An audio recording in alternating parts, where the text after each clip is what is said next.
Nah, jamaah yang dirahmati Allah Subhanahu wa taala, yuk yang berikutnya kita akan berbicara tentang macam sihir.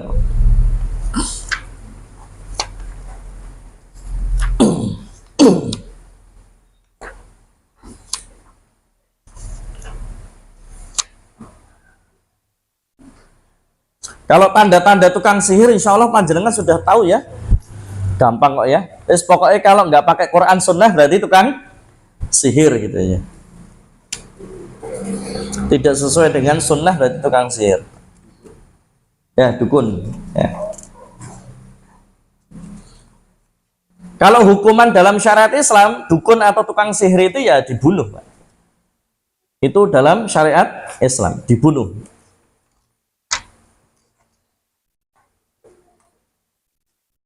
Nah, jamaah yang dirahmati Allah Subhanahu wa taala, yuk kita berbicara tentang macam sihir dan pengobatannya. Yang pertama adalah sihir perceraian. Tafrik, namanya sihir tafrik.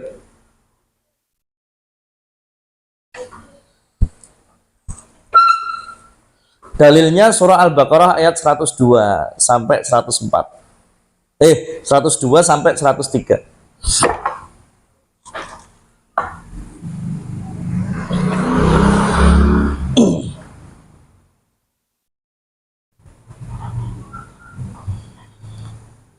Di situ kan ada fayata'allamuna minhuma ma yufarriquna bihi bainal mar'i wa zawji.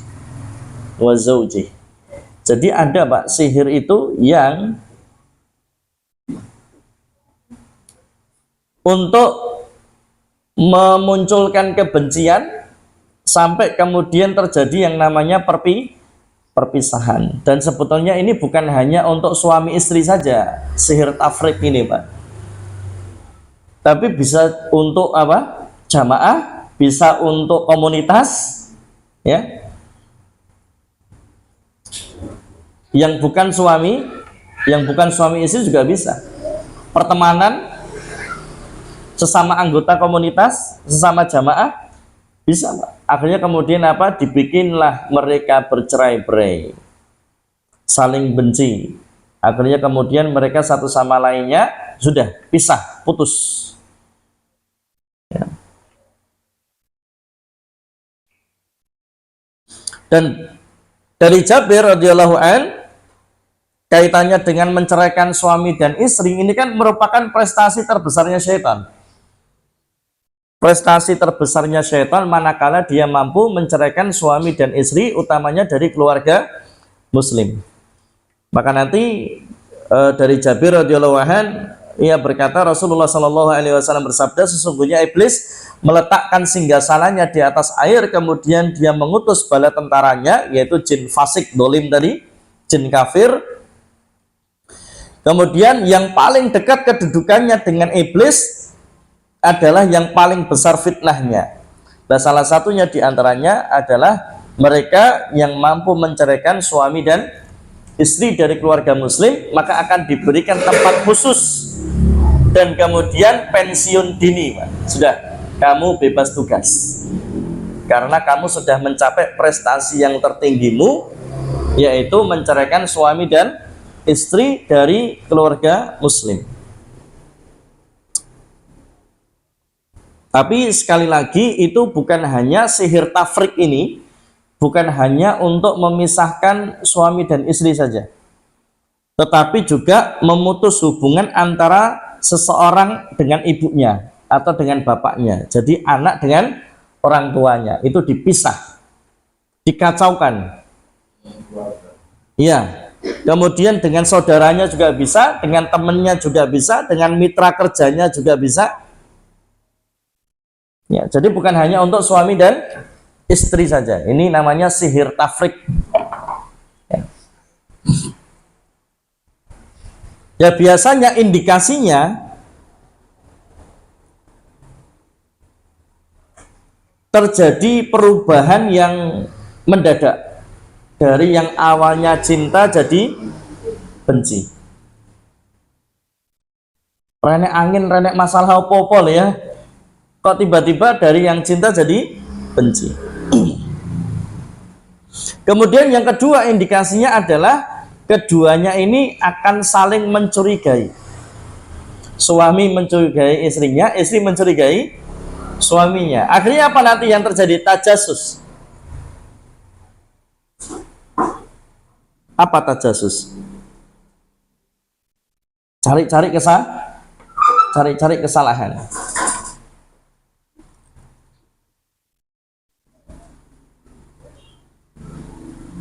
Kemudian tidak ada perkataan maaf. Kemarin ya kami sampaikan, kalau suami istri ada masalah, jangan langsung ucap cerai, jangan langsung ucap talak, jangan langsung bilang kembalikan aku ke rumah orang tuaku, padahal lali wong tuane wis mati, Pak. Ya. Omahe seneng kuburan. Tapi apa? Ya dirembuk dengan kepala dingin. Kemudian kalau yang paling bagus ada yang namanya ya saling memaafkan, afina anin nas. Kemudian saling memperbaiki diri. Artinya ada kesempatan untuk perbaikan, bukan langsung kemudian wes tak talak cerai, enggak. Ada upaya untuk saling memperbaiki diri, perbaikan dengan awali saling memaafkan. Kemudian apa? Membesar-besarkan masalah yang sepele.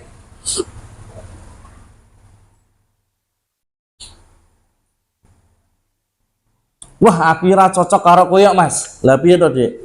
Aku ki isone turu nek lampune peteng. Lah kowe kok turune lampune padang. Lho kan ra gathuk to nggih. Akhirnya istrinya tidur di kamar dengan gelap, suaminya tidur di depan TV. Akhirnya itu dibesar-besarkan masalahnya sampai kemudian terus ada pegatan wae mok goro-goro lampu peteng karo padang. Auzubillah min dzalik.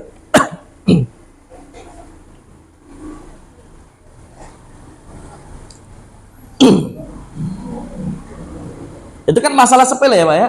Sing suami anggar makan bubur ayam dicampur, si istri nek makan bubur ayam wes ide beda iki pegatan wae lho. Gara-gara mau bubur ayam diaduk atau enggak lo ya. Naudzubillah min dzalik. Ya. Artinya masalah sepele dibesar-besarkan. Kemudian yang kelima,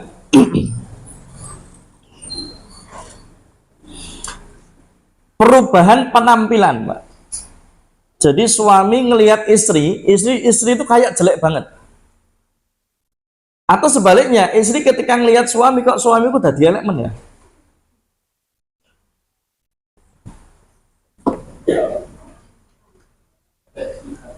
Padahal ya elek tenan ya.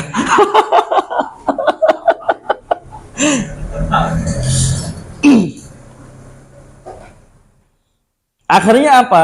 Ya jadi nggak serawung toh Pak. Jadi nggak deket toh ya. Jadi nggak deket, maksudnya nggak pernah deket, berduaan duduk deket itu nggak pernah. Kemudian pelukan yo moh ya. Jadi kayak pasangannya itu terlihat jelek dan menjijikan gitu Pak. Akhirnya kemudian nggak deket, nggak pelukan, nggak ciuman, nggak duduk deket, nggak ngobrol, wes anggar tekan ngomah do HP-an dewe-dewe.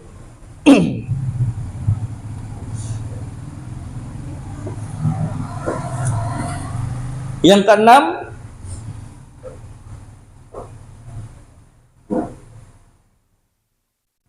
setiap orang yang disihir dia akan anyel, benci, marah setiap pekerjaan yang dilakukan oleh pasangannya.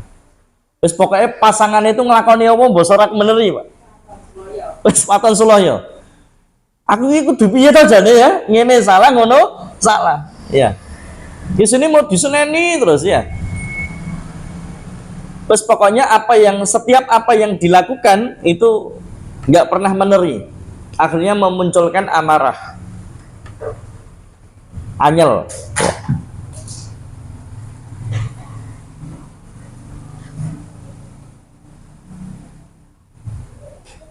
Kemudian apa? Biasanya sihirnya itu akan mempengaruhi tempat, Pak. Suasana tempat. Jadi artinya gini, kalau dia sedang berada di luar rumah itu rasanya nyaman ya, seneng. Tapi begitu masuk rumah itu hawa ini ketok panas, semruweng dan gak nyaman. Ini hati-hati. Ini beberapa indikasi bahwasanya dia sedang kena sihir tafrik.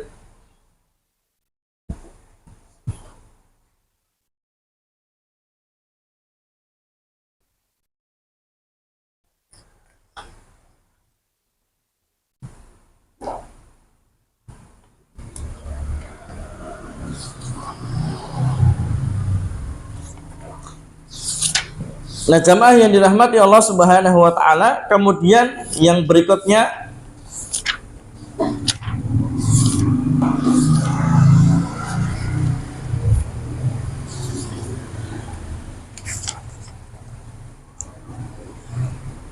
jangan catat dulu semuanya aja ya.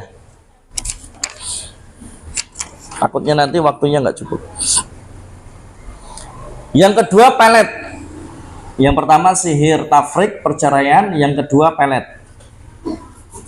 Pelet itu apa? Tahu pelet ya? Bisa melet apa enggak? Bikin orang lain suka. Bikin orang lain seneng. Tapi biasanya pelet ini dilakukan pasangan, Pak. Maksudnya supaya suami nggak poligami. Aslinya suaminya dipelet sama istrinya sendiri supaya suaminya nggak nikah lagi. Jangan terinspirasi loh ya, dosa loh ya, ini syirkah la dzulmun adzim loh ya. Oh, nggak boleh.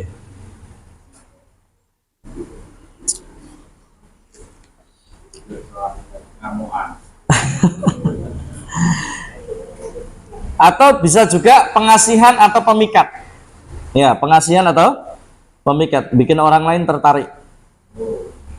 Ini biasanya sering dipakai oleh jin juga ya? Ya, jin. Atau biasanya juga ini biasa dipakai sama yang serupa ini, biasa dipakai oleh sales. Ya. Marketing atau sales itu biasanya ada beberapa yang pakai ini, Pak. Iya. Ya, itu juga bisa ya, artis. Atau ada juga yang supaya karirnya naik ya, ini ya, karirnya cepat naik. Tapi kalau berbicara tentang sihir atau pelet ini ya, intinya berarti dia bikin orang lain suka sama dia atau pasangannya sendiri supaya tidak nikah lagi. Atau suami kalau ke istrinya, kalau istri ke suami kan supaya suaminya nggak nikah lagi, nggak selingkuh, atau juga sebaliknya. Ya. Yang berikutnya adalah sihir tipuan penglihatan.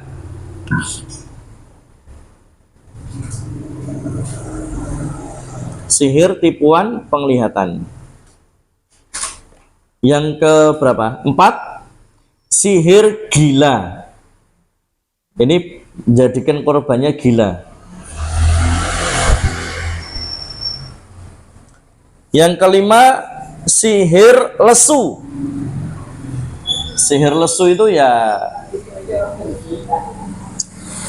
akhirnya apa, Bu? Jadi tidak produktif, malas kerja, ngantuan, mageran, ya. Jadi nggak produktif. Ini biasanya kompetitor ya, pesaing bisnis. Jadi untuk menurunkan produktivitas dari rival bisnisnya, akhirnya kemudian disihir lesu ini supaya dia males ngurusi perusahaannya, akhirnya kacau perusahaannya. Terus yang keberapa? 6. Sihir panggilan gaib.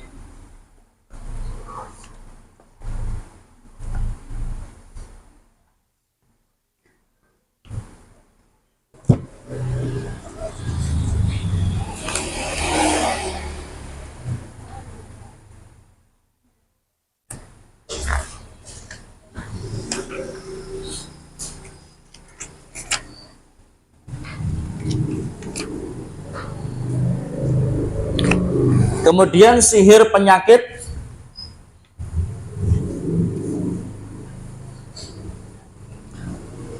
sihir pendarahan,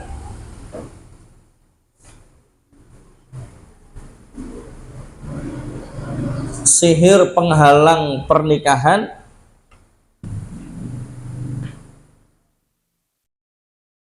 nah, itu berarti ada berapa? Perceraian, pelet, tipuan penglihatan, gila, lesu, panggilan gaib, penyakit, pendarahan, dan penghalang pernikahan. Ada 9 jenis sihir.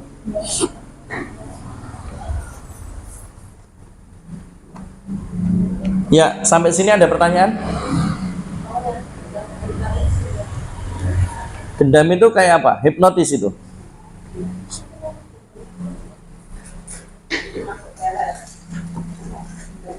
Oh iya, kotak infaknya monggo. Baik, alhamdulillah jamaah kemarin sebelum masuk ke pertanyaan ya. Alhamdulillah kemarin kita banyakkan orang ke tanah wakaf di Boyolali. Jadi kan kita ada tanah wakaf itu ya di Boyolali, yang insya Allah kita akan bangun Islamic Center, pondok pesantren Tahfidzul Quran, kemudian pengkaderan peruqyah, nanti dibangun masjid, pesantren lansia, rumah sehat, ya, Baitul Mal, wes pokoknya komplit di situ. Kemarin alhamdulillah sudah pengukuran, kemudian alhamdulillah sudah ada penggambaran denah, habis itu nanti desain 3D-nya, habis itu nanti mulai diproses untuk pengurukan ya, pengurukan dan kemudian lanjut pembangunan. Jadi insya Allah itu semua nanti biayanya diambil dari infak pada Jumat ini. Pokoknya infak setiap Jumat di sini nanti akan kita kumpulkan, dan untuk pembiayaan pembangunan Islamic Center di Sawit Boyolali Kateguhan itu di Jalan Solo Jogja. Tempatnya tepatnya di Bangjo Sanggung. Ya, di Bangjo Sanggung ya. Di Bangjo Sanggung, pas itu di pojokan traffic light, di pojokan Bangjonya itu. Jadi dekat Gapura Wayang itu ya, yang kalau mau masuk ke mana itu Klaten ya. Mau masuk ke Klaten itu kan ada Gapura Wayang. Jadi jalan utama Solo Jogja. Strategi sekali di situ. Nanti di situ kita bangun masjid, pondok pesantren ya, rumah sehat, gedung dakwah dan lain-lain. Insya Allah panjenengan dapat pahala jariahnya. Amin. Pripun Bu, gendam? Gendam itu apa ya? Hipnotis atau gimana? Hipnotis ya. Kalau itu wallahu alam ya, maksudnya sihir atau tidak? Apa? Beda. Kalau yang gendam itu kan kalau tidak salah seperti hipnotis, kemudian dia akan melakukan apa yang diminta sama si pelaku. Hah? Iya. Jadi mungkin suruh ngambil uang ke ATM-nya ya, suruh transfer gitu maksudnya. Nanti duitnya habis. Tapi ini bisa jadi pelet juga loh. Ya, tadi jenengan apa? Ya kayak pelet ya. Tapi kalau pelet kan biasanya lebih ke hubungan ini ya, pacar. Ya tuh, lawan jenis, ada hubungan pacar.